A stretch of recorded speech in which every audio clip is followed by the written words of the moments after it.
ایک پرندہ ہے، صرف ایک پرندہ، جو اگر آپ کے گھر آ جائے تو قسمت کے دروازے کھل جاتے ہیں۔ یہ پرندہ نہ صرف رزق کا پیغام لاتا ہے بلکہ سکون، برکت اور خوشحالی بھی ساتھ لاتا ہے۔ لوگ اسے عام پرندہ سمجھ کر نظر انداز کر دیتے ہیں، لیکن حقیقت یہ ہے کہ یہ پرندہ اللہ کی ایک خاص نشانی ہے،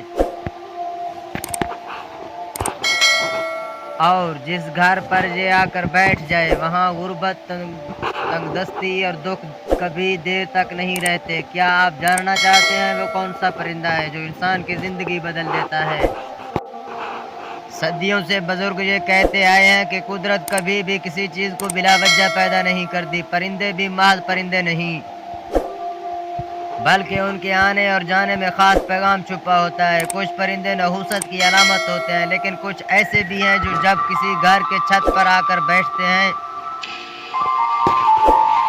یا صحن میں اپنا گھونسلہ بناتے ہیں تو اس گھر کے نصیب بدل جاتے ہیں۔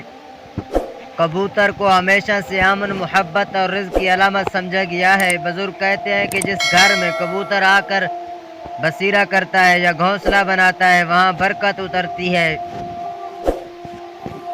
کیونکہ کبوتر کبھی بھی گندگی یا بے سکونی والے گھر میں نہیں ٹھہرتا۔ وہ صرف ایسے گھر کا انتخاب کرتا ہے جہاں دل صاف ہو، نیتیں اچھی ہوں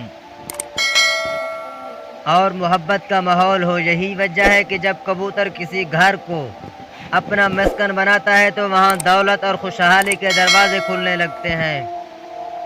کبھی آپ نے غور کیا کہ ایک کبوتر صدیوں سے خانہ کعبہ کے آس پاس موجود ہے؟ یہ اس بات کی علامت ہے کہ یہ پرندہ اللہ کی خاص مخلوق میں سے ہے، اور جہاں یہ سکون محسوس کریں وہاں رحمت کا نزول بڑھ جاتا ہے۔ اس لیے کہا جاتا ہے کہ جس گھر میں کبوتر اپنی جگہ بنا لے وہ گھر خالی نہیں رہتا بلکہ رزق کے دروازے اس پر کھلتے ہیں۔ دوستو، کبوتر صرف ایک پرندہ نہیں بلکہ رزق اور برکت کی علامت ہے۔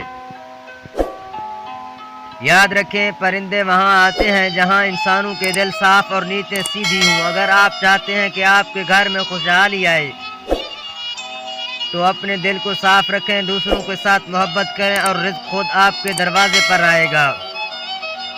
کمنٹ میں بتائیں، کیا کبھی آپ کے گھر میں کبوتر نے گھونسلہ بنایا ہے اور اس کے بعد آپ نے کوئی برکت یا خوشی محسوس کی؟